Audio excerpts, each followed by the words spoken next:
Hey, it's Lemon. Welcome to the Backlogs. Hope you're doing well. It's a new year, and the perfect time to break out of one's comfort zone. And, after immediately failing to do that, and playing Dark Souls for the 893rd time last video, a new contender has dramatically stepped out of the anime-covered shadows and asked me to play their game, Genshin Impact. Before we get started, this video is sponsored by Genshin Impact, so a big thank you to them for supporting the channel. They just released some brand new content and have all sorts of rewards for anyone who decides to give their game a try. More information about that at the end of the video, so make sure you check that out if you're interested. And with that out of the way, let's talk about what we're doing today. Genshin Impact is a very big game. We're talking a huge open world, with an average playthrough taking somewhere between 69 and 819 hours. And while I'm sure some of you would love a 16-hour video of me explaining every single mission and plotline, I don't think either of us actually have time for that. But I do have time to talk about the basics of the game and go over the new update that just released. So at least there's that. Now, correct me if I'm wrong, but I'm guessing there's two types of people watching this video. Some of you are probably Genshin Impact veterans, looking to gobble up any and all information you can about the new update, while the rest of you have never played Genshin Impact and are just here to listen to me babble and maybe find a fun new game in the process. So, in the interest of appealing to both parties, here's what we're gonna do. First things first, I'm going to explain a bit about Genshin Impact and its mechanics, that way anyone who's unfamiliar with the game knows what to expect if they decide to play it. Then, once everyone's caught up, we'll fast forward to showing off the new playable goddess character that Genshin gave me access to. Yep, you heard that right. Starting to make a bit more sense why Genshin caught my attention, huh? For simplicity, I'll put timestamps on the video so you can skip to whatever portion of it applies the most to you, including how to get all the rewards if that's what you're after. And hopefully, that'll get everyone where they need to be. Cool? Cool. So, with that handled and everyone sorted, let's dive headfirst into it with some badly explained lore. We are the Traveler, one half of a set of twins who travel from world to world together, being overpowered anime protagonists. At least we were, until a god appeared out of nowhere, monologued for a hot second about the arrogance of humankind, and proceeded to throw game code at me and my twin in an attempt to remove our plot armor. And it's right here that we get to choose which twin we want to be for the remainder of the game. Outside of aesthetics, this doesn't matter, so just pick whichever one feels the most appropriate for you. Unfortunately, after establishing which one of the twins is actually protagonist Kun, the goddess of game code realizes this fact too, and turns our twin into a missing texture and absorbs her into a celestial zip drive. And, despite going for a backstab, which should do at least 50% more damage, the goddess of zeros and ones activates her cheat engine and turns off backstab animations. And also forces me to backstab my own hand. And also takes control of my keyboard and forces me to Alt F4 out of existence. But don't worry, we're not dead yet. After an unknown amount of time, we've woken back up, with the world around us looking completely different and without our world-traveling powers. We've been wandering around for a while now, trying to figure out where and when we are, but the only progress we've made in that time is finding our anime sidekick drowning in a lake. You know, as you do. And there you go. You've got all the lore you need to get started. I mean, you could go on Reddit and type in Genshin Impact lore and find literal spreadsheets trying to solve the grand mystery of where we are and where our twin is, but I'm more of a slam my head into everything until it breaks kind of guy, so I'll just figure it out as I go.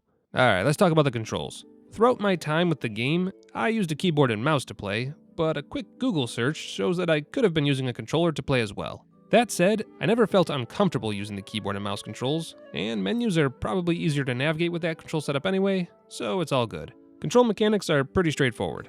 WASDs to move, mouse to move the camera, space to jump, shift to sprint. Same as it ever was.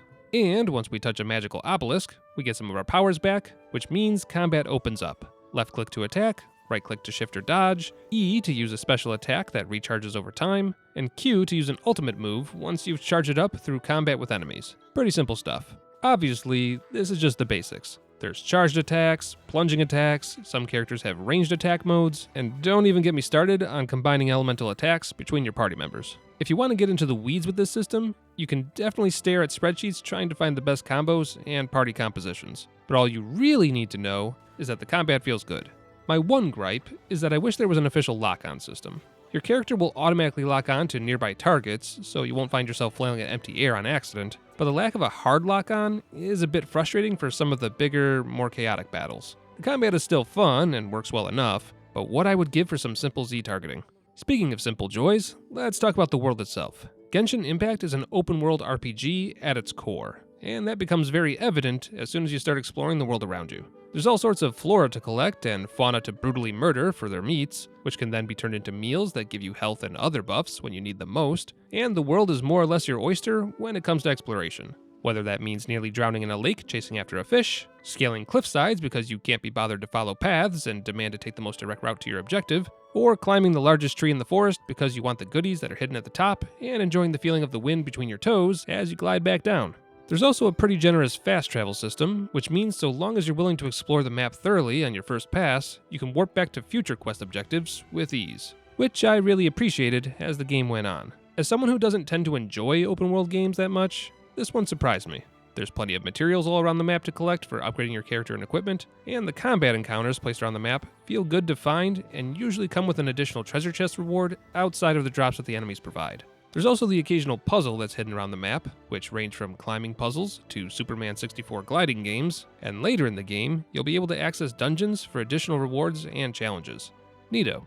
Thankfully, this level of variety also continued on into the actual quests of the game. There were the expected go murder a thing at a location quests that we all know and love, and of course there were plenty of quests teaching you the basic game mechanics to prevent players from resorting to eating their own swords once they run out of food supplies, and the aforementioned dungeon crawls, which are about as combat and puzzle filled as you'd expect, but then you have missions that pit you in an aerial battle against a storm dragon, or missions where you need to play detective and find clues that lead you to criminal scum, or a full-on treasure hunt, complete with clever metaphor clues and terrible pirate map drawings. Oh, I also got to be the angel of death for a minute there and rain death from above.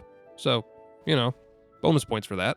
But I haven't told you the best part of the quests. It's in almost every single one, and I'm so glad that it is. It's your partner, Paimon. That was close. Paimon almost got blown away. Luckily, Paimon managed to grab hold of your hair. Thanks. I just love the interactions with Paimon so much. They're all so good. And this mascot. What's the deal with it? Emergency food? Our objective is to deal with 3 of the 4 temples. I trust everyone understands why we are only dealing with 3. Paimon doesn't. Oh, thank God. It's not just me. Yesterday, I was glancing through the notes my grandfather left and stumbled upon records. Treasure? According to his notes, the treasure is buried in the Treasure. More riddles? Paimon's dizzy already. Oh no, Paimon used up all her brain juice. Anyways, Paimon just wants to borrow the sword to... no, you heard nothing. Paimon just wants to see it. It's official. If I have a spirit animal, it's definitely Paimon. And between her dialogue and the dialogue options we get to choose, I found myself actually listening to the plot for once, which kind of speaks for itself, if you ask me. But then we get to the real bread and butter of the game, the equipment and upgrade system. As you play, you'll find dozens and dozens of chests and lootable objects, and some of these objects will give you equipment for your characters, either in the form of artifacts or weapons. Artifacts can be given to any character. They have different effects, have all sorts of stats to worry about, and can be enhanced by jamming less useful equipment or a specific crystal item into them. The more enhanced your artifact, the bigger the numbers. Pretty self-explanatory. When it comes to weapons, however, each character has a weapon type that they can use, so don't expect to give a sword to your spellcasters. But otherwise, it uses the same exact system as artifacts. Again, pretty self-explanatory. Now, there's really not much more to say about equipment, but clothes make the man, which in this context means that if you're going to get anywhere in this game, you're gonna need to pump up that gear, because the last thing you want to do is fight enemies with +0 gear. Trust me. Oh, you'll also want to upgrade your favorite character's base stats as well. Throughout the game, you'll find these experience scrolls from chests and monsters. Originally, I was wary of using them because I thought they were a booster item like you see in MMOs sometimes, but nope, this is actually how you're supposed to level up your characters. And so long as you're actually playing the game and not zipping from story objective to story objective, you'll get plenty of them, so don't be stingy. Let's see, what else? There's your character's constellation, which lets you upgrade your skills and passives to bigger numbers. And there's the whole elemental combo system that exists, where mixing 2 elements together results in a very specific effect. But again, that feels kind of self-explanatory once you pick up the game. You've seen the equations before. Wet monster plus ice equals frozen monster, that sort of thing. And I think that's about it. There's probably a few other mechanics that I forgot, but as far as understanding how the game works, that should just about do it. So, with that bit of rambling out of the way, say hello to Columbina, mysterious moon goddess and all-powerful being. Probably. I read the bio, and it has all sorts of lore about her being used by the Fatui and hiding herself on Hisi Island, where she's worshipped as a patron deity, but all you need to know is that she's got moon powers, does water elemental damage, and she's very sweepy. There's definitely something to the rumors of her being a goddess, though. Either that, or she's so light that she can hover between steps. Right, let's see what we're working with here. Her basic attack is a bolt of water that rains down from on high. Her charge attack is the same thing, but it does AoE damage. Her special attack is a 360-degree water pulse that then does periodic damage to anything near her for the next 15 seconds, and her ultimate changes the battlefield around her, doing an initial burst of AoE damage and changing the battlefield to lunar domain. Now, here's the thing. This character is at her best when she's working in tandem with other characters. The lunar domain ultimate she does would normally add all sorts of effects to Columbina if we used other characters to add more elemental effects to the field, making things like her critical chance go up and causing additional damage over time effects to occur. But on her own, her normal attacks aren't really that good, which means the majority of her damage is going to come from her abilities, which require me to stand around enemies waiting for them to die. Now, why does that sound familiar? Oh, God. Oh, God. Oh, you bastard! Well, too late to turn back now. Welcome to Immolation 2, Moonlight Boogaloo.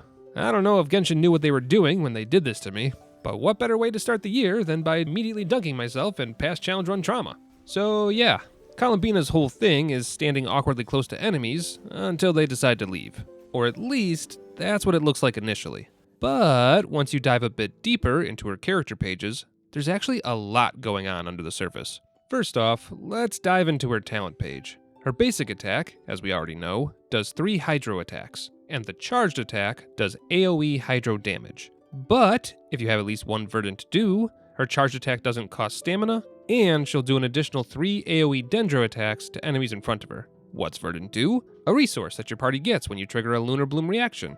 And a lunar bloom reaction is whenever you hit an enemy affected by the hydro element with the dendro element. Alright, some of your eyes just glazed over, so let me make this simple. Use Columbina to deal hydro damage to an enemy, then switch to an earth element character and deal dendro damage. Lunar bloom pops off, you get a verdant do. Now switch back to Columbina, and her charged attack costs no stamina and does additional dendro damage. Got it? We good? Well, hang on, because it only gets wilder from here. Moving on to her special attack, we already know that pressing the E button makes it so that Columbina does periodic AoE damage for 15 seconds. But this effect actually applies to the whole team, not just Columbina. So what you're supposed to do is use the effect, switch characters, then do some elemental damage that combines with the hydro damage you're currently dishing out. Do enough damage, and Columbina will have a bit of a limit break, and stuff happens. What kind of stuff? Basically just more damage. The 3 elemental types that combine with Columbina's special attack are Electro, Dendro, and Geo. If you build up the Electro or Geo elements, you'll get an AoE burst of those damage types, while the Dendro element summons 5 sigils that attack individual enemies. But, important to note, these damage combinations are considered lunar reactions. Why does this matter? Because when you use Columbina's ultimate, it not only changes the area around you to lunar domain and does a single burst of AoE damage, but inside said lunar domain, all lunar reactions do extra damage. But wait, there's more! Every time you trigger one of those limit breaks, Columbina's crit rate increases by 5%. And all of those elemental reactions you're doing to get that limit break? Screw it. Let's make it so that the damage you get is not only increased by Columbina's ultimate, but also by her max HP. And while we're at it, if Columbina's ultimate is active and the battleground is currently lunar domain, let's give those elemental reactions even more effects. If you did Electro or Geo damage, their AoE has a chance to go off again. And if you did Dendro damage, you get 3 more do's in addition to the 3 you could already have. Which, as a reminder, means you can do charged attacks for no stamina and do 3 additional Dendro attacks. Seems a bit underpowered, right? Well, don't worry. Columbina can also instantly revive a fallen character if you're in the Node Cry region every 100 seconds, including herself! But Fruitman, I hear you say. I thought she was a moon goddess. Give me more power, you citrusy fuck! First off, Jesus, calm down. And second, we haven't even gotten to her constellation page yet. Start unlocking those, and we get even more buffs and boons. Radiance over blossoms and peaks makes it so that you don't even need to build up those elemental lunar reactions. They just happen. Immediately. Oh, and they get even more effects now. And let's bump up that lunar reaction damage again. Because why not? And that's just the first constellation. It only gets wilder from there, giving you things like faster limit breaks, better damage with Columbina's skills, and multiple boosts to your lunar reaction damage. Because why not? And that's it. That's everything she's got going on. Probably. And for those of you who are more visual learners, let's just go back to our visual diagram here and... oh, starting to look a little bit like Pepe Sylvia in here, huh? Too long didn't listen, here's the only things you need to know. Upgrade Columbina as much as you can, pick party members that do electro, dendro, or geo damage consistently, and just hit things. Hit things until they die. And if they don't die, swap to Columbina, use all of her skills as fast as you can, then swap back to your other party members, and hit things until they die. Repeat ad nauseum. And while I'm sure someone's already figured out some extremely meta build for Columbina that uses very specific weapons and artifacts, if you've only got 2 brain cells to throw around, and one of them is currently busy being anxious, just find some weapons and artifacts that increase Columbina's max HP. She's clearly a support character, so giving her anything other than max HP boost to help boost the party's damage would be a waste anyway. And there you go, the Moon Goddess herself, explained in a way that hopefully everyone can understand. You're welcome. So, final thoughts. First off, I'm glad I finally got around to playing this game. Genshin has always been one of those games that I knew about, but never got around to trying. And after putting a good number of hours into the game, I'm glad I did. The game itself feels polished, the world is fun to explore, and the systems are all pretty intuitive once you get your hands on them. The only complaints I really have about the game itself is my previous wish for a hard lock-on to improve the combat, and if it's not too much to ask, maybe remove stamina consumption when running around in the overworld. Obviously you need it for climbing and combat, but by hour 10, I was wishing there was a faster way to run from place to place. This probably wouldn't have bothered me so much if I wasn't on a time limit, but yeah, just a thought. As for the new character, Columbina, I have zero complaints. While her immolation-adjacent fighting style made me nervous at first, I'm actually a big fan of AoE attacks, and the radius of Columbina's special attacks feels appropriate for the combat. So yeah, got worried about nothing. What's more, she feels very powerful. And that was without taking advantage of most of her passive abilities. She's absolutely meant to be used in conjunction with a party full of different elemental characters, and I can only imagine how strong she gets when she's actually allowed to do that. So yeah, definitely worth looking into adding her to your party if that's your playstyle. Now, as someone who's a Genshin Impact newbie, it's worth stating that you should take my opinions here with a grain of salt. There's probably boatloads of techniques and other information that I'm missing, and if you're looking for a more in-depth analysis of the new content and characters, I highly recommend looking up some content creators that focus on Genshin Impact as their primary game of choice. I've also only covered about 5% of the game in this video, if that, and there's entire swaths of content that I completely ignored, like the player-made content in the Wonderland, where you can play Minesweeper. I don't know why you would, but, you know, it's there. But if nothing else, one of the most important things to take away from this video was that the game was very new player friendly, and I had a lot of fun playing it. And despite the game being free to play, I never felt like it was coercing me to put any money into it. Which in today's day and age, where games will maliciously put pop-ups into their game right where you'll accidentally click on them, I really appreciated that. If you want to give Genshin Impact a try, there's a link in the description to download it now. And with the new content coming out, Genshin Impact is offering several rewards to new and returning players. You'll be given a free 4-star character of your choice from Liu, get 10 free pulls and an additional 1600 Primogems, a free Wonderland skin that lets you celebrate the Year of the Horse in style, and a free Rainlit Bamboo Reverie outfit. Nice. And if you complete the Archon quest True Moon during the event, you'll get snazzy new outfits for your player character too. Characters like Columbina, Itlua, and Zabai have been added to the roster. New quests have been added to the game, and the Lantern Rite event is officially starting as of the launch of this video. You'll want to get started sooner rather than later, so go ahead and use my redemption code shown here, and also paste it down in the description, to get those rewards. A big thanks again to Genshin Impact for sponsoring today's video. Hopefully I've done the game justice, and helped someone find a new game to play in these trying times. And even if the game wasn't for you, thanks for sticking around to the end of the video. I appreciate you spending your lunch break here. Means a lot. As always, you can do the YouTube things to remind YouTube that I YouTube, and join the Discord or social medias to get more reliable notifications whenever I upload a video. But other than that, that's all I've got. Take care of yourselves, be good to one another, and I'll see you all again soon.